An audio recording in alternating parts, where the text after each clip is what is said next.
Bienvenidos una vez más a nuestro vídeo trimestral, en este caso del primer trimestre. Perdonad por el retraso esta vez, que bueno, hemos tenido un pequeño problema de cuestión de enfermedad del equipo, entonces tuvimos que gestionar de la semana pasada que se iba a grabar a esta semana, entonces hemos llegado con un pelín de retraso. Siempre nos gusta enviar todo, la carta con el vídeo junto antes de la primera quincena que acabe, de cuando acaba, o sea, de empezar el siguiente trimestre en este caso. Nos hemos retrasado unos días, bueno, por esta cuestión, pero vamos, ya está listo, así que nos ponemos con ello. Vamos a seguir el formato de siempre, que es un pequeño comentario de los movimientos que hemos hecho en cartera, simplemente para aclararlos, sé que está en la carta, pero bueno, enfatizamos un pelín y hacemos un ligero comentario de ellos. Y luego ya pues entramos en las preguntas, más o menos las hemos empaquetado como siempre, que es pues un poco por bloques. No hay tampoco, digamos, o sea, no va a ser muy extenso, no hay tampoco un gran número de preguntas, hay un número correcto, creo que está bien. Y además son variadas, que es un poco lo interesante, y sobre las compañías, que también a veces pues, nos gusta que sean más centradas en compañías y no tanto cuestiones macro, porque creemos que al final lo macro, bueno, pues se pierde un poco, se diluye y nosotros tampoco aportamos tantísimo. Entonces, mejor compañías. Así que vamos a empezar. En primer lugar, bueno, compañías que han salido, compañías que han entrado. Es fácil, son 4x4.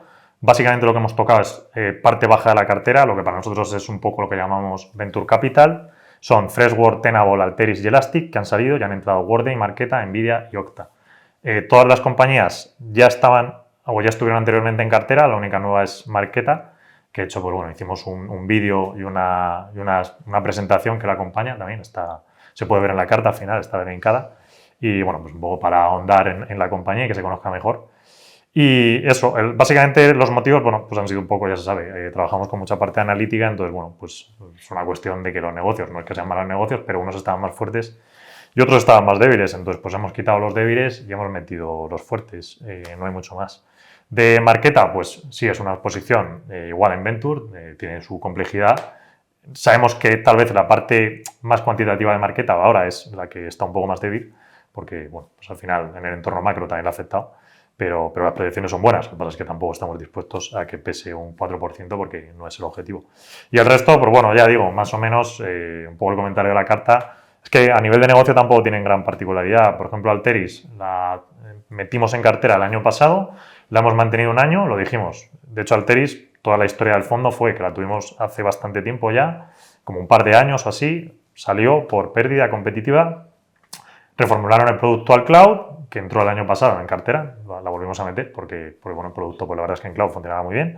Ha estado fuerte todo el año a nivel interno, de hecho, pues es verdad que el año pasado todo cayó, pero bueno, Alteryx cayó relativamente poco. Y ahora ha salido, pues bueno, porque está perdiendo otra vez un poco de fuerza. Ese bump, ese impulso que tuvo con el cloud, pues bueno, ha perdido ahora un poco de potencia y por eso la hemos quitado. Y el resto, pues bueno, pues Freshworks más o menos igual, Tenable es interesante, pero tampoco es que esté súper potente a nivel de ciberseguridad y otras más potentes.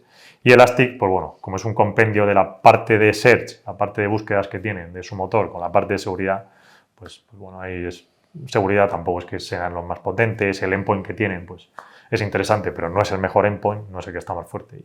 Y han tenido cambio a nivel también directivo y tal, que les ha también es verdad.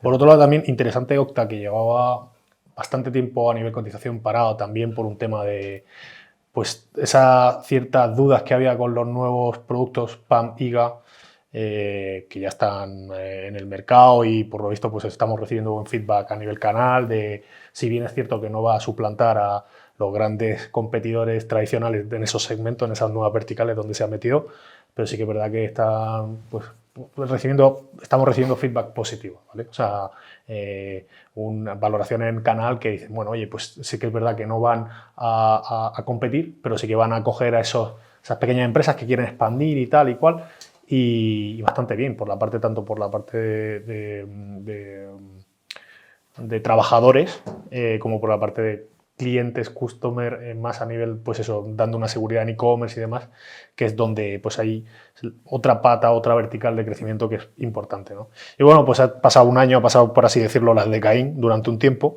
y ahora vemos pues que está, digamos, con problemas también a nivel de ventas de personas y bueno, parece que se ha estabilizado, ¿no? Que eso también sería positivo por comentar. Y otra más que no hemos comentado, que sería la de Workday y Nvidia, por dar así dos pinceladas. La de Workday, pues la verdad es que llevamos oyendo bastante tiempo y también con entrevistas con gente de canal y tal, que es donde después dedicamos una parte amplia del tiempo, de nuestros recursos, que la parte de finanzas pues también había encontrado esa como dicen, market fit, que no deja de ser, pues has encontrado ese equilibrio de producto y quizá lo que le faltaba, que nosotros detectábamos desde hace tiempo, era que pues no llegaban a esa gran empresa, ¿no? Y parece que están abriendo ese mercado o ese segmento del mercado ya firmando con grandes clientes, que es precisamente una parte pues, complementaria, pero donde había ciertas reticencias por parte del CFO, el director financiero, y bueno, pues parece que por ahí bien, teniendo en cuenta pues, la situación en la que estamos, ¿no? Que como sabemos, pues un tanto, pues, bueno, pues, complicada, ¿no? Y luego Nvidia, pues sí que es verdad que probablemente ustedes ya lo hayan visto, lo hayan oído y demás, y es que pues con la parte de inteligencia artificial, la verdad es que es el player dominante, ¿no? Tanto por la parte de entrenamiento como en algunos puntos por ahora se está viendo que la parte de inferencia, que es la de despliegue o puesta en marcha del modelo. Y bueno, eso sería, yo creo que hemos tocado ya todas, ¿no? Sí, nada, ya está. Vamos, tampoco por no alargarnos mucho en esto. Era curioso porque ponía esta mañana Nvidia, salió una casa de análisis, no recuerdo cuál era, no sé. Pues el JP Morgan, Wolf Research, la que sea, no recuerdo cuál era, no sé si HSBC o alguna de estas. Decía, Nvidia, de infraponderar le subimos a comprar, ¿no? Y hacían precio objetivo, tenían en 178 y lo ponían en 300 y pico. Y yo llegan ahora un poco tarde, pero bueno. Bueno, esto es como todo, o sea, si al final realmente esto de inteligencia artificial, o sea, al final hay que seguir también un poco lo que vas y lo ves ahí un poco en la calle, ¿no? Y en las empresas y demás, y al final lo que estás viendo es que pues todos lo están integrando de una forma u otra en sus aplicaciones. Estamos aburridos ya de ver noticias en las conferencias de resultados donde sale XZ y empresa diciendo que ha integrado de esta nueva forma inteligencia artificial casualmente, bueno, casualmente no. Muchas de ellas utilizan OpenAI, pero también se pueden utilizar modelos de otras empresas, ¿no?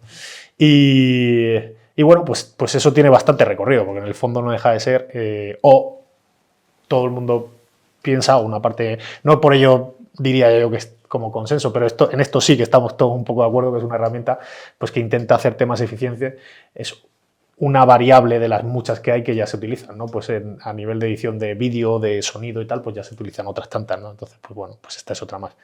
Así que, no sé, pasamos directamente a las preguntas. Sí, vamos a las preguntas, que tampoco queremos aquí alargarnos en esta parte, pues si no, luego al final intentamos compactar el vídeo. Sí. Luego la gente también dice, oye, el vídeo está muy bien, pero me veo la mitad. Y yo, sí. Esto trabajo no vale mucho. Pero te hago la pregunta. ¿El impacto de la crisis bancaria en Estados Unidos en la financiación de las startups y la caída en las valoraciones de empresas privadas, lo veis como una oportunidad para empresas de vuestro portfolio para crecer inorgánicamente?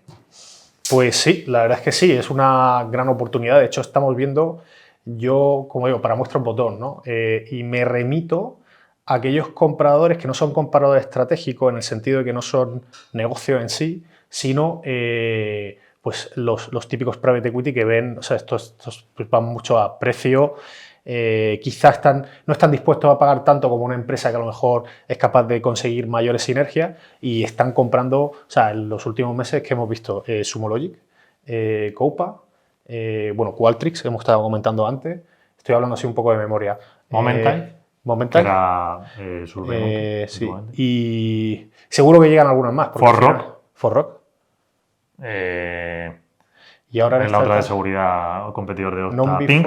A Ping, efectivamente. Ping, además, ha sido el mismo private equity que la sacó hace 2 o 3 años. O sea, que al final lo que estamos viendo es un momento dado en donde las valoraciones pues están, yo creo que terriblemente descontadas y son unos precios muy buenos para comprarla. Entonces, pues es un momento... Luego también aquí el tema de las compras es peleagudo, sobre todo en empresas de software, porque luego hay muchos problemas de integración.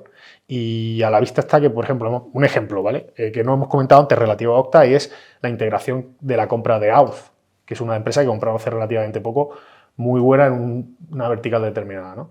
Y, oye, pues, quieras que no, han tenido ciertos problemas a la hora de integrar. Otro tema que estamos viendo, sacado aquí, es el tema de Unity y Iron Source. Que sí, o sea, sobre el papel pues tiene muy buena pinta, pero tardas en hacer esa integración, ¿no? Entonces, bueno, pues tiene que ser algo que tenga mucho sentido, que realmente, en este caso, en el de Unity y Iron Source lo tiene, porque estratégicamente lo tiene, pero que luego eso no quita que luego hay un periodo de transición que las cosas no van tan rodadas, ¿no? Entonces, bueno, pues ya está, que sí, sería la respuesta así, siendo un poco seco. Siguiente pregunta. ¿Cómo creen que afecta la subida de tipos, QT y el estrés financiero en Estados Unidos, siendo la banca regional y el Silicon Valley Bank los primeros afectados, al crédito y flujos de inversión necesarias para el desarrollo y crecimiento esperado de las empresas en cartera? A ver, nosotros aquí pensamos que en realidad esta pregunta ya es cosa de hace un año, es decir, que todo la subida de tipos, toda la acción de la Reserva Federal, pues digamos que es algo que hemos experimentado el año pasado. Por eso también la explicación un poco de las caídas que ha habido a nivel general bursátiles, porque ha sido una cuestión de la Reserva Federal subiendo tipos. Entonces, claro, tu proyección a futuro del retorno, pues al subir tipos lo tienes que descontar, ¿no? Por el descuento de flujos. Entonces, ¿qué pasa? Eso, las valoraciones caen. Entonces, realmente esta pregunta está bien, pero es cosa del año pasado. Ahora mismo, precisamente lo que se está planteando es que la Reserva Federal pues ya deje de subir tipos y que la situación pues se estabilice. Vamos, de hecho, lo que se descuenta, no sabemos si va a haber una última subida de 25 o no, ahí está el tema. Y ya la gente lo que proyecta es que a final de año pues va a haber bajada de tipos, incluso, lo que te está diciendo la curva. O sea que, bueno, entonces sí, la pregunta está bien, pero la pregunta es del año pasado. Este tema del estrés financiero, ¿verdad? Que cuando la reserva sube mucho, pues sube hasta que rompe. Entonces, ha roto algunas cosas, que ha sido lo del Silicon Valley Bank, cierto sistema de banca regional en Estados Unidos, algo extendido también a Europa, pues lo de Credit Suisse y demás. Parece que se ha contenido, entonces nunca estás exento de que todavía pueda venir algo por ahí, pero vamos, a nivel de las empresas nuestras, pues es que todo lo negativo creemos ya que está absorbido del año pasado. Y de hecho este año, pues bueno, a nivel de performance, a nivel de resultado de la cotización, pues están funcionando bien. A nivel interno, pues todavía está esa situación macro bueno, pues que está más lenta, que los contratos pues no estás todavía ampliando, sino que estás todavía en ese periodo de compresión. Pero bueno, la bolsa va siempre por delante un poco de la situación de las empresas, entonces es ese vaivén, ¿no? Pues bueno, la cotización ya mejorando, las empresas pues haciendo los ajustes, que el mercado era lo que estaba esperando y bueno, pues creemos que todo lo malo ya está hecho, entonces realmente lo que estamos ahora es ya subiendo desde el suelo. Sí. De hecho, el retorno obtenido en este periodo corto del primero de año tiene una influencia, yo diría, amplia. El tema de pues, lo que ha pasado con el Silicon Valley Bank, es esa proyección que hay de no subida, o sea, de, oye, ya estamos viendo, por así decirlo, la luz al final del túnel en lo que respecta a subida de tipos. Y ya hay planificación de que esto, pues, esa presión, por lo menos, se aminore o se estabilice en cierto modo, lo cual pues, es bueno sobre todo para muchas de las en las que estamos invertidos. La tercera, venga, la leo yo. ¿Veis la caída en las valoraciones de las empresas de tecnología como un problema para atraer talento al sector que tenía las stock options, opciones? Opciones sobre acciones. Sí, exactamente. Como forma de remuneración a empleados clave. Sobre todo porque no íbamos a decir anglicismo, que yo antes también. Pues bueno, para las cotizadas viene bien porque, a ver, y aquí me remito a lo que decía Nikesh Arora hace relativamente poco en una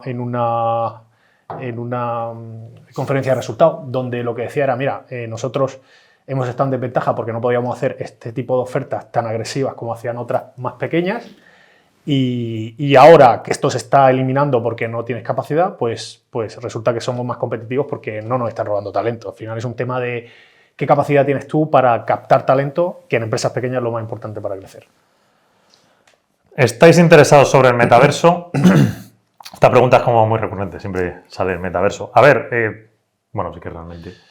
Yo creo que ya nos hemos repetido, entonces es un poco comentar. A ver, si el metaverso va teniendo tracción, pues sí, sin lugar a dudas estaremos interesados. Pero mantenemos un poco la misma idea, filosofía que llevamos reflejando los últimos trimestres, prácticamente desde el año pasado que salió la idea del metaverso. Bueno, realmente fue otoño del 21, cuando Zuckerberg hizo aquel evento de Facebook y tal. Entonces, bueno, si hay tracción, sí, por momentos que realmente no hay tracción, entonces es una idea interesante. Roblox la tenemos, pero no exactamente por el metaverso, la tenemos porque, bueno, a nivel de su negocio, que no es el metaverso, sino es videojuegos online, pues sí que está funcionando, sí que tiene cierto componente que la gente dice, es el metaverso porque te puedes customizar al personaje y tal. Bueno, ok, dejamos ahí un poco la libertad. Eso lo podías hacer también en el GTA. Sí, por eso, que ahí dejamos un poco la libertad de expresión, o sea, eso no es por eso.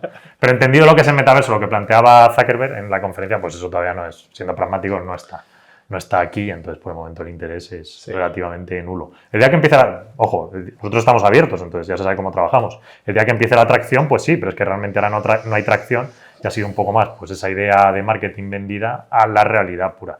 Igual que decíamos hace pues un trimestre o 2 trimestres, lo hemos repetido varias veces, en inteligencia artificial sí está habiendo esa atracción. Entonces hay que diferenciar lo que es una cosa y lo que es otra. Entonces, bueno, pues por el momento esa es la situación con el metaverso.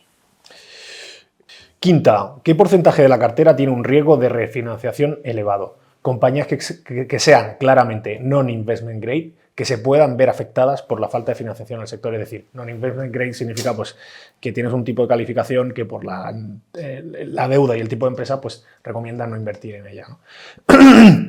O sea, como respuesta así concisa, en realidad es un porcentaje relativamente asumible y además con unos niveles de deuda pues, moderados para donde nos movemos, ¿vale? Y si os parece, os leo la lista y ahora Flavio va a comentar una cosa interesante que estábamos discutiendo antes. Empresas, para dar el dato concreto, ¿vale? Empresas con más caja que deuda. Están Salesforce, Amazon, Workday, Nvidia, Mongo, Confluent, Roblox, Atlassian, CyberArk, Okta, CrowdStrike, Cloudflare, Datadog, Palo Alto Networks, HubSpot, Bill, Fortinet, Microsoft, Tesla, Zscaler, ServiceNow. Empresas, por saltarme y ya darte paso a ti, sin deuda, están Amplitude, Marqeta, Braze, SentinelOne, Adyen, Snowflake, HashiCorp, GitLab, TradeX y Monday. Y luego donde podríamos tener algún tipo de, oye, pues aquí hay algo de deuda, ¿no? Deuda sobre EBITDA, que está quizá más elevada. Está Netflix, que está a 1,4 veces, ZoomInfo a 1,5, Unity está elevada, pero por el tema de la adquisición que hemos comentado anteriormente, y AppLovin, que está a 4 veces. Entonces tenemos con caja neta 21, sin deuda 10 y con deuda 4, lo cual es un número pues razonable, la verdad. Y además es interesante, comenta lo de lo sí, que decía. Bueno, no es que sea razonable, o sea, yo creo que es una cartera brutal, porque tener negocios a nivel de balance así, yo sé que muchas veces esta pregunta se pregunta desde el entorno más value, oye, ¿cómo está el nivel y tal?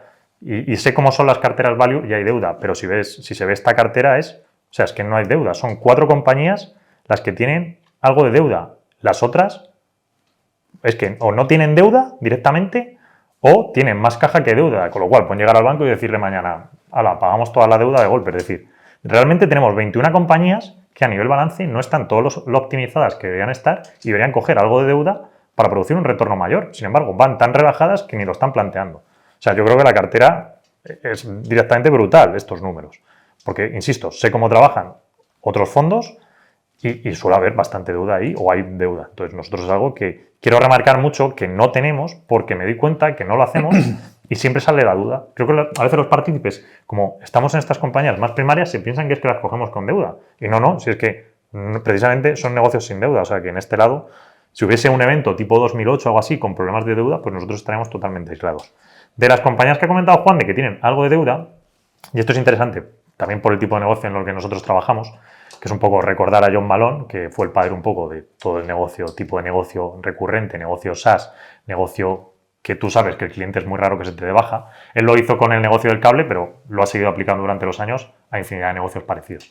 De hecho, muchos de suscripción, la mayoría de suscripción. Entonces, ¿qué es interesante en un negocio de suscripción? Que a final de año, por la necesidad, es raro que se te dé de baja el usuario. Si pensamos en las telecos, pues las telecos es prácticamente el negocio que en la época incluso de crisis los usuarios no se dan de baja. ¿Por qué? Porque aunque las cosas vayan muy mal, pues siguen necesitando telefonía e internet. Entonces, este mismo patrón es muy aplicable a otros negocios, sobre todo en el entorno más de B2B, de empresa con empresa. Entonces, ¿qué pasa? De las que tenemos con algo de deuda son Netflix a 1,4, que es bajo. ZoomInfo a 1,5, es bajo. Pensemos que Malone decía que, y es verdad, esto es, de hecho, Private Equity funcionan así cuando trabajan con deuda, que en este tipo de negocios, pues, de 3 a 5 veces, deuda sobre EBITDA ya son números pues, más altos. Entonces, dependiendo de la seguridad que tengas en esa recurrencia, pues puedes decir, oye, mira, me lo llevo a 5 veces, que es bastante alto, o lo dejo en 3 y tal. Estamos hablando de que Netflix, que es el mejor negocio de streaming del mundo, tiene 1,4 veces deuda sobre EBITDA. ZoomInfo, que es un negocio totalmente necesario para la parte de ventas dentro de las empresas, está a 1,5 veces. Porque ellos trabajan un pelín como un private equity, apalancándose algo. Y solo tenemos 2 con ratios más elevados, que son Unity y AppLovin, por las adquisiciones que han estado haciendo, que prácticamente es un duopolio de publicidad a nivel gaming entre las dos. Entonces, no es tan extrañado que estas dos, pues bueno, cedamos un poco más con ellas, con un ratio más alto. Entonces, realmente la cartera, a nivel de deuda, pues, insisto, yo creo que está muy bien compuesta. Y es verdad que le prestamos atención a no meternos en negocios con deuda, porque es un problema. Entonces, claro. O sea, no es el primer criterio que miramos cuando estamos analizando una compañía, pero sí que es cierto que en algunos casos cuando salta algo, pues sí que lo revisamos, pues cuál es el motivo y demás.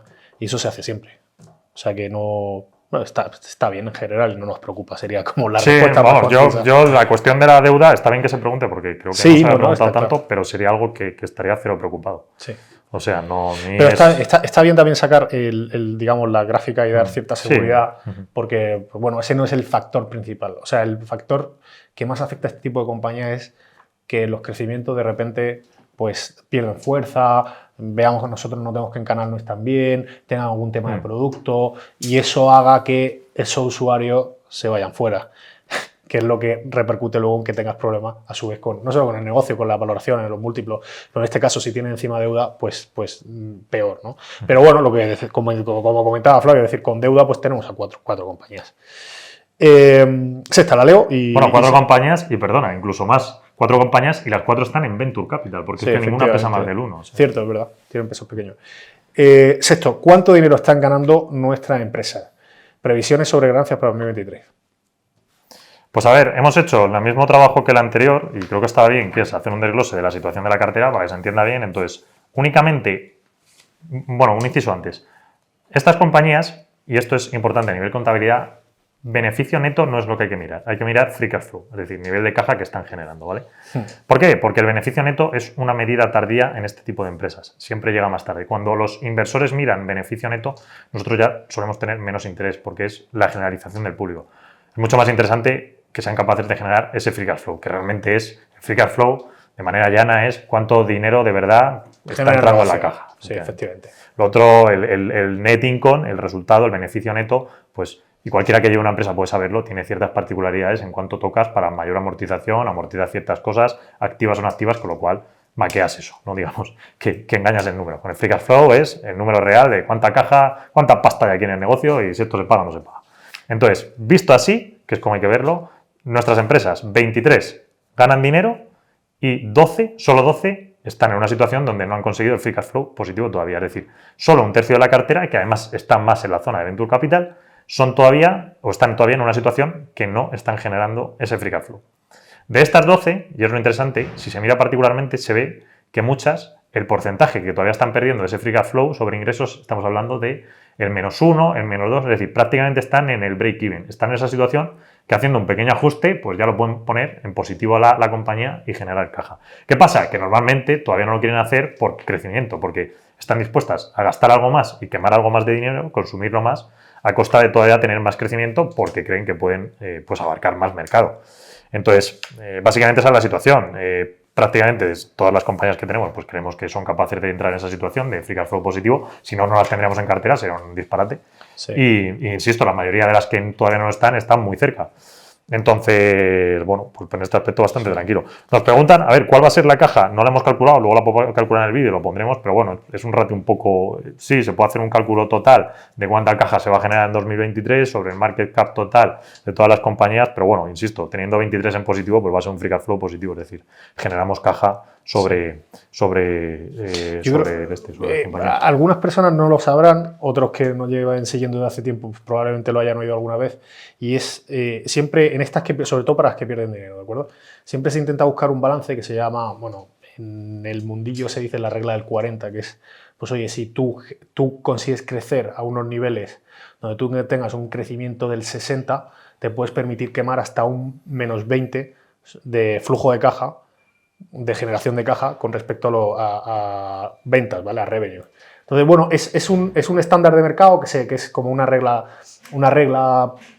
que normalmente se mira, es como un checkmark que tenemos, donde, oye, si tú pasas ese 40, pues normalmente si tú estás creciendo, y es un mercado pues saludable que tiene sentido y tal, una serie de factores que se miran también, no se mira solamente por sí sola la regla, ¿no? Se mira en el conjunto, pero si tú superas ese 40% sumando tu crecimiento en revenues, en ventas, y sumando el porcentaje del free cash flow margin, pues eso te tendría que dar, pues eso, si se da por encima del 40, pues se mira de forma positiva, ¿no? Una regla rápida para hacer un check y decir, oye, vale, está quemando dinero, pero está quemando dinero en un mercado donde el resto de variables a nivel cuantitativo y cualitativo nos cuadran y además pues sí que somos más laxos a decir, bueno, pues esto tiene sentido que estén quemando porque es realmente un mercado grande, estos son los líderes y otra serie de variables, ¿no? Que yo creo que va, por si alguien quiere indagar más en ese tema, pues que lo mire porque está muy bien, ¿no? Para ver ese balance, que no es, oye, están quemando dinero, pues bueno, por historias, ¿no? No, están quemando dinero con sentido porque realmente es un mercado muy potente y estos pueden convertirse en el líder y al final salen los líderes, por ejemplo, ¿no? Es un ejemplo que podríamos dar. De hecho, vamos, compañías que queman dinero sin sentido, pues siempre hemos intentado estar alejadas de ellas, porque al final es un problema de fondo del negocio. Y no voy a decir nombres, pero bueno, durante la pandemia se han visto varios ejemplos de negocios de este tipo que luego pues han tenido los problemas a nivel de producto que prácticamente pues se ha quedado en el ostracismo. Vamos, el producto cero interés y el negocio pues totalmente derribado y no es el caso de las nuestras. 10. ¿Qué os hace pensar que C3AI no ha tenido una buena ejecución? ¿El CEO no os inspira confianza? Salud y gracias. Pues nosotros lo que vimos cuando salió a bolsa C3AI, después de seguirla bastante, es que realmente el modelo de negocio pues no veíamos como que llegaba a cuadrar del todo, ¿no? Y ese era el motivo, ¿no? El CEO pues tampoco ni bien, o sea, no es como un... Bueno, no ha sido el principal criterio, la verdad. No. Yo no diría, hombre, pues este hombre, si él... claro, efectivamente, bueno, pues no hay... Tiene una historia y un background detrás en tema software que es para quitarse el sombrero, ¿no? Pero no lo veo, no lo veo yo. Quizá esto va buscando, tiene ciertas connotaciones negativas, ¿no? Oye, pues es un personaje quizá algo... No es tan estilo Elon Musk, pero sí ha sido en algunas veces polémico, con comentarios, tal.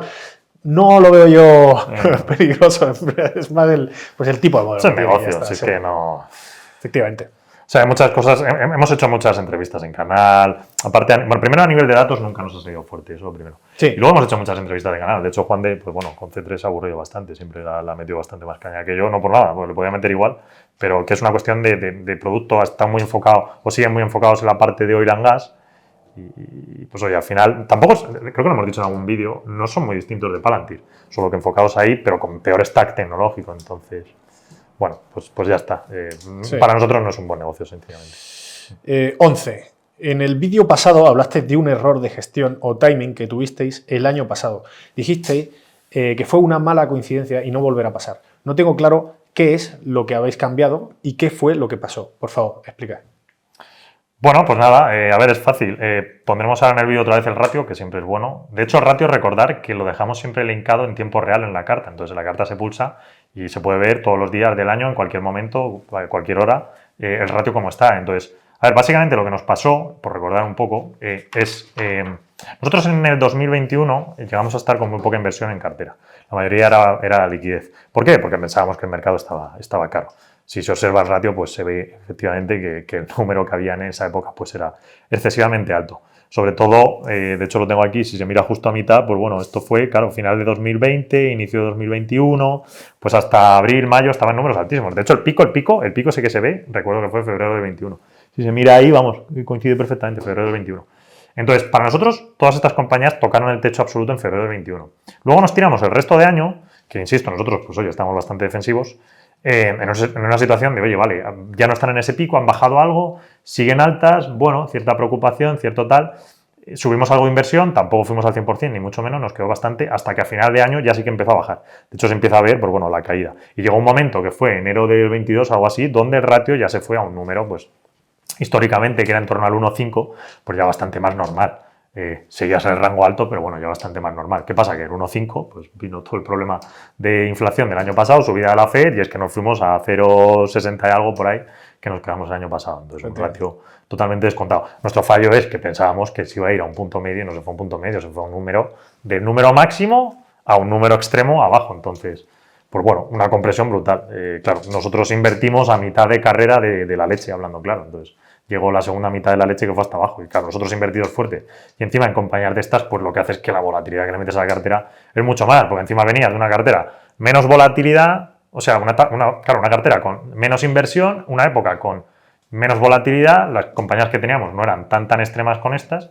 Pensamos que cuando la cosa corrigiese ya a un punto medio, pues ya podíamos movernos más a este tipo de compañías un poco más dentro de la curva de crecimiento en una etapa más temprana, ¿no? Pues estamos en el segundo cuadrante, movernos más al primer cuadrante. ¿Qué pasa? El primer cuadrante tiene más volatilidad. Entonces, pues claro, haces eso. Cuando el ratio le queda la mitad por caer, pues claro, pues bueno, pues por fuerte y viene una caída importante. Entonces ese es el punto. Ese es el error, sencillamente. Cuando vienes de un número extremo muy alto, no puedes esperar que se vaya a un punto medio, se va a ir abajo. Y es lo que ha pasado. Se ha ido abajo. Entonces, lección para el futuro, pues fácil, cuando volvamos a tener números del 1,8 o algo así, que llegamos a tener ratio, 1,7 con algo, pues son números extremos. No puedes plantearte que eso se va a ir a un 1,4, 1,5 o 1,6 y se va a quedar, bueno, 1,6 es alto, 1,5 y se va a quedar ahí. Pues lo normal es que del 1,7, 1,8, pues se te va a ir al 1. Es decir, yo habría estado bastante más contento si en vez de invertir en el 1,5, 1,4 con algo que estuvimos entrando, 1,3 lo recuerdo, pues hubiésemos esperado al 1. Entonces, del 1, ¿qué dices? Vale, pues es un número ya descontado. Del 1 al 0,70 algo, ¿se te cae? Pues sí, se te cae, pero claro, ya no es tanta caída, es mucho más mitigable y más fácil de tal. Entonces, la próxima vez que venga, pues dudo que justo consigamos entrar en el número perfecto del 0,64 que se quede, o el 0,7 o el 0,73, no lo sé. Quizá por aburrimiento, porque llevamos un año así. Sí, entonces claro, no te queda ya dices, más barato, o sea, sí, es que quiero. Complicado. No, pero que digo que será muy complicado que la próxima vez que pase justo acertemos el número bajo último perfecto, pero sí que sabes que tienes que tener una tranquilidad tremenda. Y cuando viene una de estas, decir, oye, pues la cartera la dejas quieta, la dejas parada, no hay necesidad de estar haciendo ningún disparate hasta que te cae un número muy bajo, entonces pues ya está.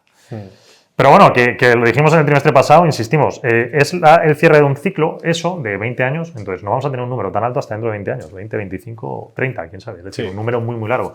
Cuando volvamos, yo ya no seré tan joven y Juan de tampoco, cuando volvamos a tener una situación como esta. Entonces, mientras la salud no aguante, lo veremos, que espero que sí, leches, lo veremos sin lugar a dudas, el fondo también, pero bueno, que será otra historia, ya digo, cuando ocurra dentro de muchísimo tiempo, pues será...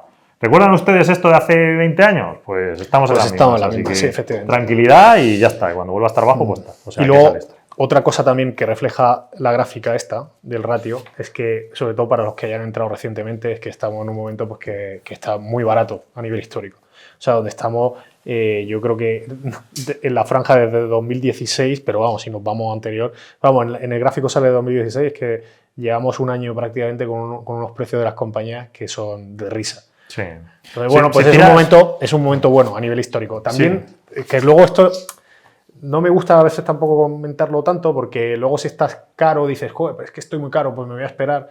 No, pues oye, estos son momentos que puedes aprovechar, ¿no? Pues justo ahora si tienes una reserva a lo mejor quizá de líquido más grande, de más dinero y tal, pues dices, oye, pues ahora puedo hacer una aportación quizá mayor porque sé que sí o sí voy a sacarle un retorno más atractivo. Entonces, por mirarlo también por el otro lado.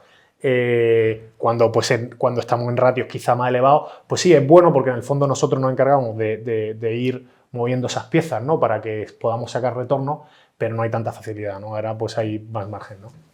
De hecho, ratios, si se tira atrás, hay que irse a 2009, para tener ratios tan bajos. Entonces, sin lugar a dudas, la cartera está extremadamente barata. Lo que pasa es que, claro, esto no es algo que tú coges, lo compras y mañana te produce el retorno. No. Este año lo normal es que, bueno, pues la bolsa al final tiene... Es decir, venimos un poco a la situación de donde viene, que es inflación, la gente macroeconómicamente tiene miedo, tal cual. No se puede esperar que este año, pum, haga un rebote perfecto. Pero estás comprando en ese número y al final, pues oye, a varios años, con un número tan bajo es que sin lugar a dudas ese retorno se va a producir. ¿Por qué? Porque el ratio no va a estar a 0,70 y algo mucho más tiempo como está. Lo normal es que se vaya a 1. Que ya es un número bajo, pero bueno, por lo menos ya dices, vale, pues ya estás en 1, pero en 0,75 es extremadamente barato. Y es sencillamente por un miedo y una psicología general de los inversores por la situación de la inflación. Insisto, pasará. De hecho, este año pues es un poco lo que irá pasando, pero el retorno no se va a producir exclusivamente este año, ya se está produciendo, pero que este año no va a seguir, ¡boom!, va a recuperar de golpe y todo el mundo, ¡guau!, qué locura. No, es que no puede ser así, porque la psicología del inversor todavía es con miedo este año. Y hasta que no acabe el año no se va a ir quitando. ¿Por qué? Porque se irá quitando cuando las bolsas suban, el Wall Street Journal acabe el año y te diga, pues este año no ha funcionado mal, los bonos lo han hecho bien, la bolsa lo ha hecho bien, y la gente va diciendo, ostras, pues sí, ¿por qué? Porque los planes de pensiones van lento. Y ahora mismo ves a los planes de pensiones ya están acojonados. Todo el dinero fuera de acciones. Solo hay que ver los números. Entonces, bueno, pues la situación. ¿Es bollante el comprar ahora mismo? Es muy bollante. Pero el retorno no se va a producir en 2 meses, se va a producir un poco más adelante. Sí, pero... Bueno, también esto, por recordar, tampoco nosotros incentivamos a nadie a comprar para obtener retornos en el corto plazo. Siempre decimos, antes había dicho, oye, pues es un momento bueno para hacer una aportación más grande, ¿vale? Más grande, tú luego puedes decir, oye, ¿comparado con qué, no? Claro, ahí también entramos en otro tema, otro debate que muchas veces lo tengo a veces personalmente con determinadas personas pues, que preguntan y tal y cual, y es un poco pues ser cautos a la hora de cuánto inviertes en todo lo que sea bolsa o que toque acciones por esta volatilidad que hay, ¿no? De que en un momento dado, pues una empresa que puede ser muy buena y tal, de repente por un tema exógeno a lo que es la empresa, pues te cae un 70% la valoración. Y tienes que tener bastante convicción en que la compañía va a seguir adelante y lo va a hacer bien, porque si no, pues esa convicción se pierde. Y ahí es cuando realmente pues haces un lío, ¿no? Y pierdes dinero. Entonces, bueno, pues eso también por comentarlo también, ¿no? Que hay veces. Vamos a movernos a la siguiente pregunta, la séptima. Dice, buenos días. Al hilo que comentabais en las cartas mensuales pasadas, que creceríamos a más velocidad que el índice, supongo que el Nasdaq. ¿Cuándo creéis que sucederá? Lo digo porque en lo que va de año el Nasdaq ha crecido un 14% y nosotros un 7%. Pues bueno, aquí tenemos varias cosas que queríamos comentar. Bueno, realmente hay un punto antes, es que creo que la pregunta se hizo en otra fecha, un poco antes de cerrar el trimestre. El trimestre del fondo acabó como en el 14. El Nasdaq creo que estaba un poco por encima de nosotros. Pero es que dicen Nasdaq el tal y nosotros en un 7. Nosotros hemos acabado en un 14. O sea, no, el 7 es incorrecto. Pero bueno, sí. El caso es que estamos por detrás del Nasdaq y esta persona pues, nos pregunta sobre sí, esto. ¿no? Sí. Y bueno, la historia es que, pues oye, en momentos determinados, yo creo que justo finales de 2020, principio de 2021, ahí llegamos ya a estar por encima del Nasdaq, viendo también un poco los cambios que hayamos hecho en la dinámica de cómo funciona el fondo y demás, la nueva asignación de pesos que estamos dando. Luego, por otro lado, además tenemos empresas del estilo, las que llaman long duration assets, la parte más de venture capital, que sube un porcentaje importante, que esas no están siendo premiadas. Luego tenemos algunas, no están siendo premiadas por el tema este que habíamos comentado, los tipos de interés, las dudas que hay sobre si el tema, pues si van a aguantar con la poca o alguna deuda que tengan. Se está concentrando bastante capital. De hecho, uno de los puntos que poníamos aquí es que Apple pues, lleva un retorno del 30, ¿no? O 30 y pico. Claro, vemos también que en el mercado ahora mismo hay mucha concentración en empresas pues estilo un Microsoft, un Apple, que son en cierto modo activos refugio. Nosotros, así lo que llaman Big Cap, o sea, con una capitalización elevadísima, creo que ahora mismo pues, pocas tenemos. Bueno, Microsoft y sí, las otras son medias, no son tan grandes. Entonces yo creo que en el fondo, o sea, conforme vayamos viendo la luz al final del túnel, como decía antes, con respecto a lo de los tipos de interés este año, se irá revalorizando por encima incluso más que del Nasdaq, pues la cartera nuestra, ¿no? Y que venimos de una época donde hemos estado pues claramente pues más perjudicados. Sí, yo además me gustaría añadir un tema porque esta pregunta no es accidental, es decir, creemos que está muy bien planteada y o sea, no nos pilla a nosotros en plan, ostras, es verdad que en el Nasdaq sabemos que esto iba a pasar y es por lo siguiente. Como bien ha dicho Juan de, en una época, y nos tenemos que retrotraer un poco a la época del 2000, ¿vale? La burbuja.com, para entenderlo. En una época donde la psicología del inversor está tan negativa, lo que hace la gente es irse a ese valor refugio. Dentro de tecnología, irse pues, a las compañías que dices, ostras, van a seguir ganando dinero de manera clara, sé su beneficio por acción, lo que va a producir, etcétera, que es pues, el Apple de turno, ¿no? Por eso Apple lleva el 30%. En los últimos 2 años, Apple, en un mercado tan difícil, pues prácticamente es que no ha perdido dinero. Entonces, ¿qué otro tema es? No hay un atisbo de duda de que vayan a desaparecer, por así decirlo. Otro tema es, oye, ¿ya Apple qué va a hacer del retorno en los próximos 3-4 años si prácticamente no ha perdido dinero? Porque todo el mundo está súper bullish con ellos. Pues bueno, a no ser que intenten algo de innovación nuevo, pues lo van a tener más complicado. Pero claro, el tema es ese. En la época .com, el dinero se fue a las más establecidas.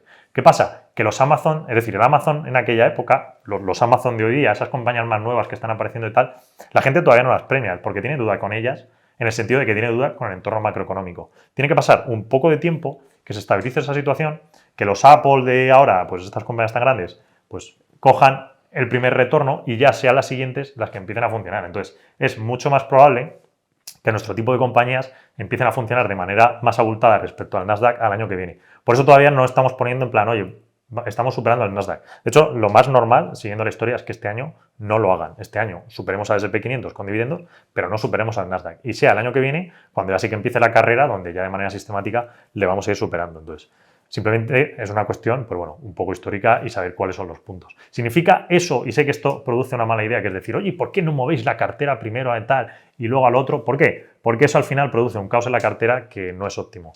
Comisiones de movimientos, locura en cartera, nosotros perder el foco y el sentido de lo que tenemos que hacer. Y aunque sé que teóricamente suena muy bien, luego la práctica es un auténtico. Sí, no, y al final que cuándo es el momento en el que se va a ver reflejado en la acción. ¿Sabes? Eso yo creo que es el kit de la cuestión y que al final es lo más complicado que hay. Oye, si tú tienes un negocio bueno que sabes que va a seguir creciendo y que tiene a nivel financiero, pues ves que es sólido, ¿por qué no seguir con él? ¿No? Si tiene además un recorrido mucho más amplio que otras más establecidas. Entonces, bueno, pues, y si en lugar de tenerlo en acciones de Apple como activo refugio, pues casi que a lo mejor hasta en dinero líquido o en fondo monetario o lo que sea, a pesar de todo lo que hay de inflación y tal, ¿no? Porque te da más agilidad al final y es otro quebradero de cabeza que te quitas. De hecho, creo que la línea que lo explica más fácil es, el año pasado se produjo un hueco, un gap, una diferencia de valoración respecto a valoración de precio de la compañía muy claro. En este momento ahora que ya, es decir, para nosotros sí que hay una recuperación clara, estamos otra vez en un mercado alcista, ¿vale? Pero claro, ¿qué pasa? Que ese retorno se te produce ya en las Apple de turno. Pero el retorno existe todavía, es decir, el que ocurrió el año pasado, esa diferencia no se ha cerrado en todas las nuestras, se va a cerrar más adelante. Entonces, ahí está la gracia, y con Apple ya se ha cerrado y con las nuestras, pues la diferencia todavía se mantiene y es por pura psicología del inversor. Y eso, pues, será un poco más adelante cuando al inversor le cambie la psicología y esté dispuesto a cerrar la diferencia. Sí, sí, sí. Se ven los brotes verdes ya, porque bueno, hay cierto porcentaje de rentabilidad positiva que hemos conseguido estos 3 meses que han estado bien. Pero bueno, queda bastante recorrido por verlo de la forma positiva, como dices tú. Decía Flavio, antes comentaba, dice, vamos a juntar estas 2 preguntas y las comentamos, la 8 y la 9. La octava es, ¿pensáis ajustar vuestra comisión de éxito con los intereses de los accionistas durante este tiempo que nos toca de travesía por el desierto? Y el siguiente, que la 9 decía, ¿podéis razonar, por favor, por qué os parece injusto que algunos partícipes os pidamos que vinculéis la comisión sobre resultados al benchmark del fondo, SP con dividendo? Gracias. Pues aquí comentar que hemos cambiado el tema de la comisión, sobre todo el tema de la comisión por resultados. Como saben, por si ha llegado alguien nuevo, nosotros tenemos una comisión más fija que es bastante más baja comparativamente con el resto de fondos pues así más conocidos en España. Y luego hay una comisión por resultados, por éxito, que tenía una cláusula en la cual, pues, digamos, o sea, bueno, como funcionaba es si digamos que ustedes han comprado a un valor liquidativo de 20 y nosotros durante unos años no conseguimos superar ese nivel, se eliminaría, eso es lo que estaba antes escrito, ¿vale? Se eliminaría y volveríamos a contar, con lo cual, pues en realidad, de cierto modo, pues no sería una forma correcta de obrar, por así decirlo. Entonces, lo que hemos hecho ha sido, tampoco ha actuado en ningún momento esa regla, ¿vale? Entonces, por dejarlo claro, entonces lo que hemos dicho es, ostras, pues esto no tiene sentido, entonces se ha cambiado. ¿Qué es lo que pasa ahora? Que ese precio máximo que llegamos, vamos a poner que el de 20, ¿vale? Si no volvemos a superar ese límite, no se va a volver a cobrar ese porcentaje, que es un 9% de comisión de éxito. Y bueno, yo creo que se ajusta bastante, porque en realidad a nivel comisión fija es una comisión comparativamente con otros fondos más baja y la comisión por resultados pues refleja pues, el impacto del año pasado. Y pues hombre, desde luego si entra una valoración, algo de dinero más baja, pues contabilizará a partir de esa valoración más baja, pero no vamos a perjudicar a aquellos partícipes que llevan con nosotros bastante tiempo y que a lo mejor han entrado en un momento pues, más elevado de valoración, ¿no? Entonces yo creo que es un movimiento pues, bastante razonable y que intenta pues, no perjudicar, aunque no había sido la intención en ningún momento y, repito, no se ha ejecutado nunca esa regla, porque hasta ahora pues, hemos llevado siempre históricamente una rentabilidad positiva a lo largo del tiempo y que, bueno, que beneficia sin lugar a duda a los partícipes. Luego está esta parte, a ver, es que esta pregunta, la segunda que has leído, así leída, claro, no está bien formulada, porque dice, ¿vinculáis la comisión sobre resultados al benchmark del fondo SP500 con dividendos? A ver, nosotros la tenemos, claro, es que, o sea, es lo que digo, creo que no está bien formulado leyéndola, porque si dices así, dices, joder, pues esto en realidad perjudica, porque ahora mismo, por ejemplo, estamos superando al SP500 con dividendo, claro, ahora mismo deberías aplicarla. Entonces, creo que lo que quiere decir es que no solo hayamos hecho lo de la marca de agua, sino que a partir de ahí arriba digamos, vale, que ganéis o que cobréis la comisión de resultado sobre lo que supera al SP500 con dividendos. Y entonces, así sí que entiendo la pregunta, que no es como está aquí reflejada, porque aquí, evidentemente, si lo hacemos así, es mejor lo que hay ahora porque perjudica. Lo otro lo puedo entender porque teóricamente diría, vale, esto beneficia más, es decir, que cuando se haya pasado lo que habéis comentado de la regla y volvamos a estar en 20 puntos, de 20 de valor liquidativo, vale, a partir de ahí, todo lo que nosotros superemos al SP500 cobramos comisión de resultado. Sí, pero ojo, eso también es bastante peligroso porque ¿eso cómo se aplica? Si el SP500 hace un menos 5 y nosotros hacemos un más 5, ¿nos llevamos el gap del 10%? ¿O es el gap solo de si el SP está en 0 y nosotros estamos por encima? Es decir, porque eso tiene bastantes triquiñuelas. Por ejemplo, claro, y lo sé porque no se sabe a veces internamente cómo funciona. En el 2018 nosotros dimos resultado positivo y sin embargo no cobramos comisión. ¿Por qué? Porque hay ciertas cuestiones internas de patrimonio, valores, lo abultado que es el resultado y tal, para que funcione.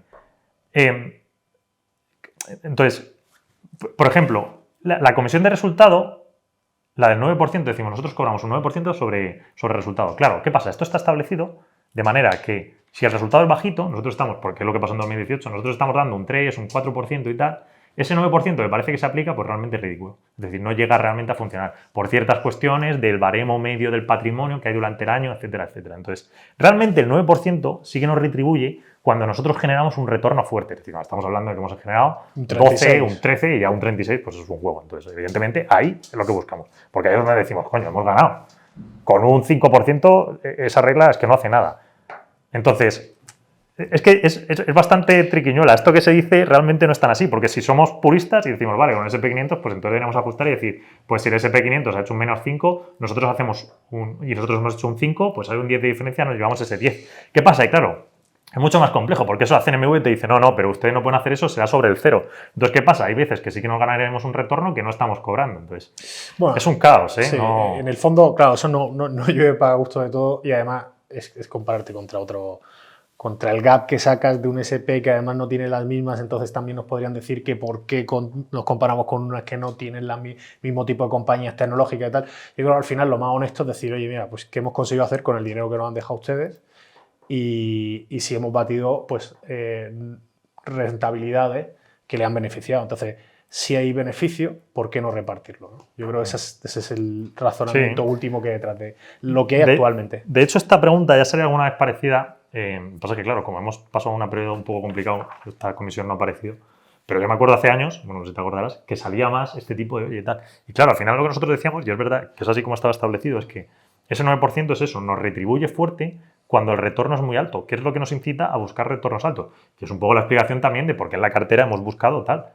A pesar de toda la situación complicada. Incluso por ser más transparente de cuánta carne hay en el asador. Yo, en 2023, todavía no he cobrado nada de la sociedad. ¿Por qué? Porque el año pasado fue un número más difícil y pues no me sale de las narices sencillamente ver la sociedad, pues oye, que el año pasado, que si cambios a EAF, que si tal, gastos, facturas, no sé qué. Entonces, bueno, ha sido un periodo más complicado y he dicho, pues mira, yo personalmente no voy a cobrar hasta que la situación, directamente durante todo el 2023, no voy a cobrar. Voy a trabajar gratis para la sociedad. Entonces, decir, oye, es que cobráis más y tal y menos, bueno, a ver, cuidado, porque realmente somos relativamente baratos. Y luego encima de lo que cobramos, la mitad se lo lleva Renta 4. Entonces, luego los números parece tal, pero no es tan fácil. O sea, que porque se entienda un poco que realmente no somos para nada abusivos, cobramos bastante baratos y decisiones que hemos hecho las hemos apechugado. Sí. Porque aquí hemos dicho, oye, la cartera le vamos a dar más riesgo, más fuerza en la curva primera a costa de que la cartera caiga, y la cartera ha caído y yo, como tomé la decisión, sabiendo qué tal, digo, y si esto viene mal, me quito el sueldo, pues me quita el sueldo. Entonces, o sea, que hay que saber un poco... Yo lo veo más por la óptica esa de, oye, con este nuevo ajuste que se ha hecho, pues realmente están súper alineados el tema de esa comisión de éxito. Es decir, oye, realmente es solo cuando haya beneficios de verdad y no ficticios en el sentido de que, bueno, estamos subiendo, pero porque habíamos bajado. No, es que ustedes cayeron en el 2022, 2021 finales, pues fuerte comparativamente con lo que hicieron históricamente y claro, o sea, ustedes me están vendiendo la moto de que ahora están ganando, pero realmente yo perdí, pues eso ya se ha ajustado y yo creo que tiene sentido que se ajuste porque no era honesto, ¿no? Y esto que ahora mismo pues es, oiga, si realmente hay beneficios, pues hay beneficios para todos, ¿no? Que es un poco la línea. Como decimos, tampoco esto no ata a nadie y además nosotros, no como en otros fondos, por ejemplo, no hay comisión de retirada de dinero, por ejemplo. No lo ha habido nunca y no creo que nunca la habrá, porque bueno, pues creemos que no tiene sentido. Entonces, bueno, pues hay una serie de cosas que yo creo que hay veces que no es que no se expliquen, sino que solo se mira quizá lo malo, pero tampoco se mira comparativamente pues otras cosas que hay buenas, como por ejemplo, pues no tener una comisión del 20% cuando retira el capital durante el primer año. Por poner un ejemplo. Sí, de hecho, incluso la marca estaba ahí sencillamente porque cuando creamos el fondo, a la comisión le tienes que hacer una consulta y en aquel momento ni lo tenían valorado. Entonces copiamos un sistema de folletos que yo tenía predefinido pensando en plan, digo, bueno, pues dentro de un tiempo, si acaso llega a ocurrir esto, pues veremos un poco qué hacemos con las reglas si llegas a entrar en efecto. Pues ya están pasado varios años. De hecho, le tuvimos que hacer una consulta a la CNMV si, oye, esto podíamos permitirlo, tal. Me dijeron que ok, adelante. O sea, que luego hay mucho intrínculis por dentro y a veces parece que la gente, no, es que tal. Y, sí. Bueno, pero bueno, son dos ejemplos que lo que muestran es que, bueno, pues a lo mejor muchas veces el foco se centra en este tipo de cosas que además se han intentado arreglar, Pero bueno, luego hay otras cosas buenas que venían ya de antes, que quizá no se están valorando porque se dan ya por asumidas, ¿no? Pero también hay que ponerlas sobre la mesa. Pasamos a la 10ª. Muy buenas. Una pregunta acerca de la Share-Based Compensation, que son pues una forma de retribución a los empleados en base a acciones. Bueno, Share-Based Compensation a empleados que no recuerdo haberos escuchado responder en anteriores trimestres. Thierry Smith comenta en su última carta cómo básicamente le parece una trampa en la contabilidad de muchas empresas al no contabilizarlas como gasto en su ajuste. Lo hace de manera que es difícil no entender y no estar de acuerdo. ¿Podréis vosotros hacer un análisis rápido de cuánto coste hay en compensación en acciones de empleados en las principales posiciones de la cartera y por qué no consideráis que esto deba ser un problema para la evolución potencial de las mismas? Es lo único que me preocupa un poco. Por lo demás, estoy ilusionado y convencido con el fondo. Muchas gracias por la respuesta y fuerza. Estamos juntos en esto. Pues Flavio ha preparado habías preparado un tema de... Sí, a ver, sí es fácil. De Snowflake. A ver, Terry Smith, es correcto lo que dice, pero a nosotros no nos aplica de la misma manera porque Terry Smith compra compañías que dentro de la curva se puede asemejar un poco más a la que nosotros comprábamos hace unos años, es decir, mucho más madura. Un Adobe, bueno, Microsoft la tenemos, pero no es la mayoría de la cartera, no son Microsoft las que nosotros tenemos. Entonces, ¿qué pasa? Que al final nosotros en nuestras compañías necesitamos atraer talento. Entonces, no puedes hacer como en esa etapa final, donde tienes un mayor control de las ampliaciones de capital, de las diluciones que produces, no puedes compararlo exactamente con las nuestras. Nosotros necesitamos atraer talento y para atraer talento pues tienes que pagar con acciones. ¿Por qué? Porque es una manera de decirle al empleado, oye, trabajas con nosotros, cobras bien, pero además con las acciones pues te motivamos al crecimiento que tiene la compañía, cómo te lo vas a aplicar. Entonces, no es la manera correcta. La manera correcta de verlo es realmente sí, aceptando esto, que tienes que hacerlo, porque Netflix se ha construido a base de dar compensaciones enormes a los empleados.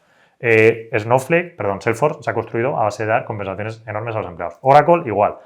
Es el modelo de trabajo de estas compañías. Lo que tienes que ver es si con esas diluciones, incluso estando ahí porque van a estar, lo que de verdad estás produciendo es esa generación de valor al accionista. Entonces, las compensaciones van a estar, pero hay otro dato más importante que es si el free cash flow por acción de verdad lo estás subiendo en la compañía. Entonces, un caso que hemos cogido es Snowflake, pero se pueden coger un montón de la cartera, CrowdStrike, Zscaler, Cloudflare, Datadog y ver qué es lo que está pasando con los free cash flow. Entonces, por ejemplo, Snowflake, que pondremos la imagen en el vídeo, tuvo una dilución en el 2022 al 23, en este último ejercicio fiscal, del 4,28% en las acciones, es decir, sí se aumentaron por esa compensación de acciones, ese stock-based compensation que se le da a los empleados. Sin embargo, el free cash flow te creció al 486%, es decir, generaste 100 veces más valor a costa de pagar a empleados más caros para que esos empleados se viniesen a trabajar a Snowflake y no se fuesen a trabajar a Amazon. Entonces, es la manera correcta de verla. En estas compañías siempre va a haber dilución de acciones.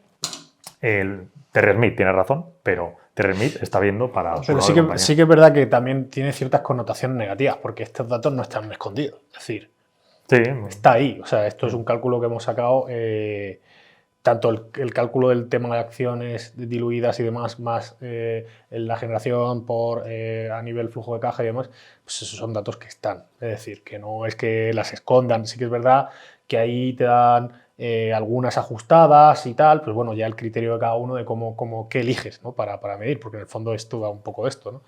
Pero sí que es cierto que es un tema puro de cómo está el mercado, la competencia que hay, y yo es que, más que bueno, Terry Smith tiene sentido que lo diga por lo que comentaba Flavio, pero me fío más en este aspecto a nivel de competencia de lo que comentaba antes, de lo que decía Nick Sarora, presidente CEO de Palo Alto Networks, que decía, mira, yo es que hasta hace poco la situación anterior bollante con los venture capital con cantidad de dinero, pues claro, yo he llegado a un momento en que nosotros no estábamos siendo competitivos y no estábamos atrayendo talento. En un momento como el actual, pues yo creo que beneficia a muchas de las compañías que son cotizadas, que están en cartera, porque en el fondo se ven como empresas buenas, sostenibles. Sí que es verdad que se va a racionalizar un poco el tema de SBC, pero tú tienes que estar en el mercado atrayendo talento, como decía Flavio, y es un tema digamos, de la estructura fundamental de cómo está el mercado. Y no hacerlo en algunas empresas, pues es no competir bien. De hecho, lo normal es que competitivamente acabas perdiendo fuerza, no vas a crecer igual y al final, oye, pues estás tirando más dinero, lo estás haciendo peor, queriendo controlar el número de acciones a costa de hacerlo así. Entonces, es un trade-off. En estas situaciones, ya lo hemos dicho alguna vez, métricas o modelos tradicionales de value investing no valen para estas, hay que hacer una pequeña adaptación. ¿Qué riesgo veis de que el dólar pierda su estatus de moneda reserva y o de que se duplique la inflación? Entre las actuales empresas en cartera, ¿podéis esperar que estén algunos futuros relevos de las actuales FAN? ¿Veis algunas empresas de ciberseguridad siendo un FAN próximamente y qué perspectivas tienen estas empresas de ciberseguridad? ¿Cómo se debe entender el ratio SARPE o la beta de un fondo como Andrómeda y en qué otros ratios concretos, aparte del ratio Andrómeda, interesa más fijarse en el fondo y en cada caso por qué? Pues bueno, con respecto al dólar, en mi opinión, y yo creo que también Flavio la comparte, pues no va a perder el estatus. Todo el tema este de, pues bueno, que si otra moneda, o sea, otra divisa va a coger su situación actual, no lo vemos, la verdad. Con respecto al tema de las FANGs, pues bueno, a ver, nosotros lo vemos como que las FANGs realmente se han hecho populares porque van muy al consumidor. Y las de ciberseguridad siempre están relegadas como un segundo plano. De hecho, siempre ha estado como en un tema más de frikis, de hackers y cosas de estas, ¿no? Entonces, nosotros sí que pensamos que muchas de estas de ciberseguridad son y van a seguir, serán pues muy importantes a futuro. Lo que pasa es que yo creo, y algunas con relevancia pues muy tan importante como las de las FAN. Lo que pasa es que como no son tan conocidas, pues al final quizá haya más reticencia de una parte amplia del mercado de incluso estar en ellas y demás. Yo creo que eso siempre es hay cierto, no estigma, pero sí que está ahí como más oculto, quizá. Pero vamos, que nosotros tenemos, si mal no recuerdo, un 40 y tantos % de la cartera invertido en ciberseguridad, o sea que convicción tenemos. Que lleguen a ser o que lleguen a acaparar planos en noticias con FAN y tal, pues eso no lo sé, pero no es tan importante. Y con respecto... Van a ser más como un Oracle. Sí. Y luego con respecto al tema de ratios y demás, lo que nosotros decimos es pues un poco... volviendo al gráfico anterior del ratio, pues en el ratio que hay que fijarse para el fondo nuestro es el ratio Andrómeda y que ahí hemos sido bastante sinceros que nosotros pues asumimos que vamos a tener bastante volatilidad por el tipo de compañía donde estamos. Donde muchas, o sea, una parte quizá pequeña, en número de compañías es elevada, pero en porcentaje la cartera es pequeño, pues bueno, pues eso también supone una serie de movimientos dentro de la cartera que no está hecho quizá para todos los públicos, ¿no? O sea, en el sentido de que, bueno, pues hay gente que no esté tan tranquila y tal, pero bueno, ahí pues ahí estamos comentando que en realidad, pues oye, nuestra cartera se va a mover. Entonces, en toda, quizá, comparativamente con otros fondos, en estos tipos de ratios que están señalando, pues quizá no nos favorezcan tanto. Yo ahí estaría en lo último, o sea, al final por lo que se nos mide el retorno, normalmente a 5 años y demás, y normalmente pues ahí hemos conseguido unos retornos atractivos, que es el objetivo último que tenemos, ¿no? Zscaler está Enterprise Value EBIT de 2023 de múltiplo 72,3, CrowdStrike 60, Datadog 68,3, Fortinet 36,3, Palo Alto 40. Asusta un poco e imagina los múltiplos, bueno, no está muy bien expresado, asusta un poco el imaginar, creo que sería, los múltiplos si el Nasdaq vuelve a los 16.000. ¿Qué os parece a vosotros estos múltiplos? ¿Creéis que tardaremos poco o mucho tiempo en regresar a esas cotas? Pues bueno, lo primero, teníamos aquí señalado que bueno, que a nivel el Enterprise Value EBIT pues no es un buen ratio para venir a estas compañías. Nosotros, yo creo que el ideal es el de Free Cash Flow, la verdad. Ahí hay que ver, pues eso, a cuánto, o sea, Free Cash Flow y aquellas que están ahí con Free Cash Flow bajo, pues el tema de múltiplo de ventas.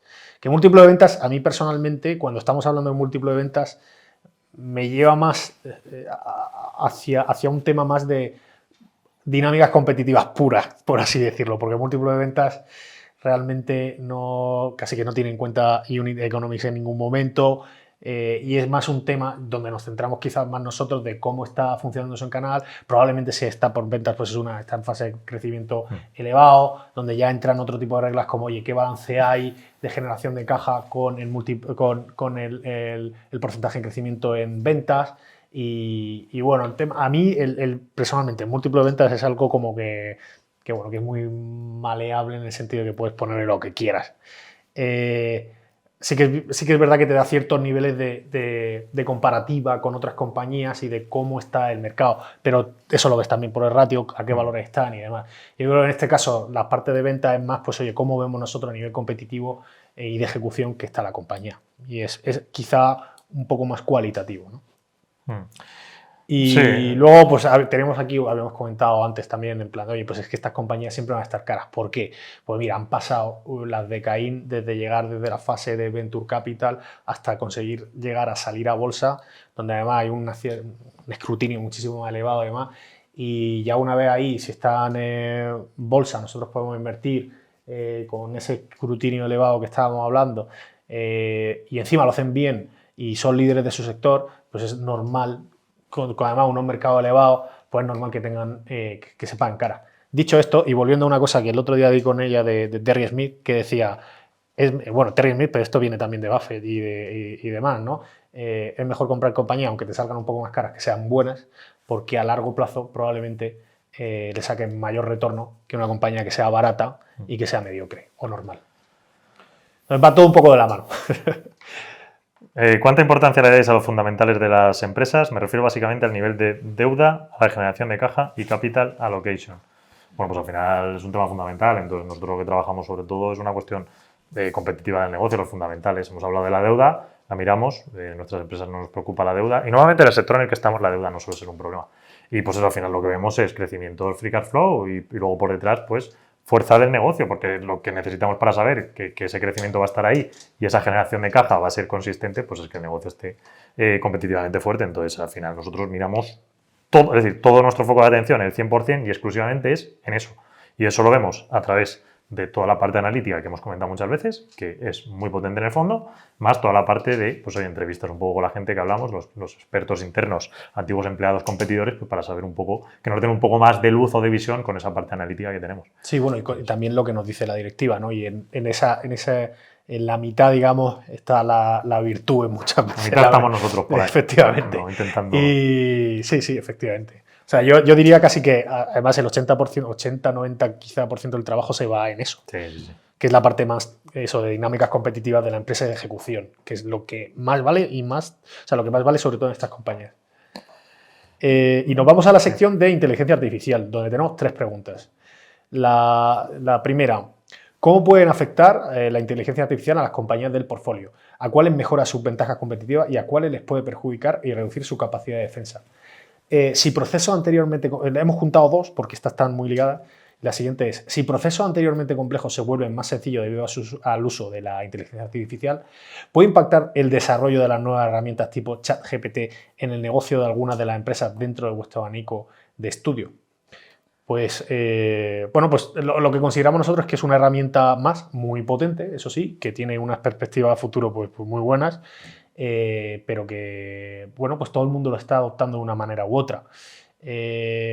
Comentábamos por ahí, a veces hemos dicho, bueno, es un commodity, está en proceso de que en algún momento en el futuro llegará a ser, en cierto modo, un commodity, donde habrá pues algunos 2, 3, 4 proveedores de grandes modelos que tú los adaptes y saques pues de determinadas funcionalidades, pero yo creo que ahí a nivel de uso, pues como hemos dicho antes, para no repetirnos mucho, ¿no? Estamos hartos de estar viendo pues compañías que están todas integrando de una forma u otra inteligencia artificial. Entonces, bueno, pues estamos en este periodo de adopción y demás y bueno, pues al final lo que se consigue pues es eficiencias, por ahora eficiencias. Sí, no. La ventaja competitiva no va a estar tanto en la inteligencia artificial en el lado del software, va a estar en el hardware, quien sea capaz de generarlo, quien te dé el hardware para desarrollarla y luego a nivel de software, o sea, es que la mayoría de compañías que utilizan la inteligencia artificial como una feature, una característica, algo que meten, ahí no va a estar tu ventaja competitiva. Puede estar en lo que dice Juan de, en los que el lado del software tipo OpenAI sean los que creen la IA, que veremos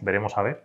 Es posible que por ahí sí haya la ventaja competitiva, pero está claro que todas las compañías que la están empleando, que si Canva, que si Figma, que si Adobe, que si todas esas van a ser, que si GitLab, que si GitHub, todas esas van a ser puras características que no les va a dar ventaja competitiva y ahí va a ir hacia la comoditización del producto. Entonces, por ahí... Sí, y a nivel general pues no deja de ser una herramienta para ganar eficiencia. ¿Qué os parece el sentimiento positivo que existe hacia la inteligencia artificial? ¿Hay alguna empresa de este sector en el fondo? ¿Qué opinión tenéis sobre Catenon? Gracias. Yo Catenon la verdad es que no me la he encontrado, no sé si tú la has visto. No, Catenon nunca nos hemos cruzado con ella. Con respecto a lo del tema de positivo y tal, bueno, la verdad es que hace poco en Twitter me encontré con un sentimiento negativo, porque puse además un comentario relativo a esto con respecto al tema de, oye, realmente se está demostrando que se alcanza en eficiencia ahora mismo con lo que hay, que está muy verde, todo se ha dicho, de unos porcentajes determinados, se ve como una herramienta. Esto quizá, pues oye, sí que hay riesgo para determinados puestos de trabajo, pero para otros pues les ayudará a ser más eficientes y demás, ¿no? Lo típico que hay en cuando hay una cierta disrupción de una tecnología que pues te apoya, ¿no? Esto ha pasado siempre, desde el ferrocarril hasta el coche, hasta cualquier historia de estas, ¿no?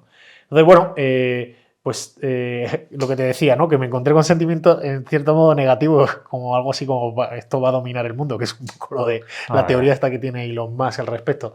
Y bueno, pues casi mayoritariamente yo diría que es positivo. Sí que es verdad que creo que ahora mismo hay demasiado, como lo dicen en inglés, hype, que es que hay pues, demasiada pasión, demasiada emoción por lo que puede hacer, y creo que queda mucho trabajo y mucha opción de mejorar, ¿no? Y mucho recorrido, pero bueno, es pues bastante prometedor en ciertos casos, ¿no? En ediciones de presentaciones, en búsqueda simple donde te eche una mano, en asistentes virtuales, o sea, hay determinadas cosas que parece que funcionan bien porque realmente no tienen no hay un conocimiento, no hay una necesidad de un conocimiento extremadamente elevado para hacer una tarea. Y bueno, pues ahí, pues ahí entra, ¿no? Y luego, la última, te la leo y te la dejo. Aunque con mucho hype, bueno, mira, fíjate. ¿Cuál es vuestra opinión sobre ChatGPT? ¿Evolución o revolución? ¿Oportunidades y amenazas para nuestras participadas? Bueno, a ver, ChatGPT es sencillamente una funcionalidad que se ha creado en la inteligencia artificial. La inteligencia artificial es más amplia. ChatGPT te vale pues, para toda la parte de chat, textos, que está muy bien, no es la única, ¿eh? Hay otros modelos de lo que son los LLM, estos que llaman, de lenguaje, que, bueno, pues al final funcionan o funcionarán relativamente similares. Creo que al final todos van a ir a converger. Entonces, bueno, sencillamente, pues creemos, vamos, que es que ahora mismo estamos en la parte temprana de la curva. Entonces, sí, el interés es bastante. Están llegando todos lo que se llaman los early adopters, la gente inicial que empieza a trastear como si fuese un juguete en esta fase inicial de despliegue de la tecnología. Pero bueno, va a ir lenta. Luego nos quedará una fase mucho más tardía, que será una fase ya de estabilización, donde, bueno, pues acabamos de ver un poco como a la parte de inteligencia artificial, pues acabamos de dar la fuerza pura de utilidad completa de manera clara y tal. Pero bueno, no, o sea, están saliendo cosas. Creo que por eso hemos dicho que inteligencia artificial sí que es una curva que se está materializando frente a otras como pues lo que decíamos de metaverso, que no. Entonces, pues estamos positivos y ya digo, bueno, estamos en una parte temprana. Entonces, esto va a llevar tiempo, ¿eh? Siempre los early adopters no es algo de unos meses y ya cambiamos. Va a alentar las tecnologías. Pero bueno, ha habido un boom inicial y ha traído ojos. Y todo lo que sean ojos sobre una cosa, pues es interesante. Ojos y cierta aplicación que ya está apareciendo. Entonces, estamos positivos, interesante. Sí. Vale, y ya está, nada, no hay más preguntas, así que más o menos hemos conseguido consolidar todo relativamente bien, rápido, a buen ritmo, así que esperamos que haya gustado. Sé cualquier cuestión mayor, pues siempre se nos puede consultar y volveremos el trimestre que viene, así que un fuerte abrazo y muchas gracias. Un abrazo a todos.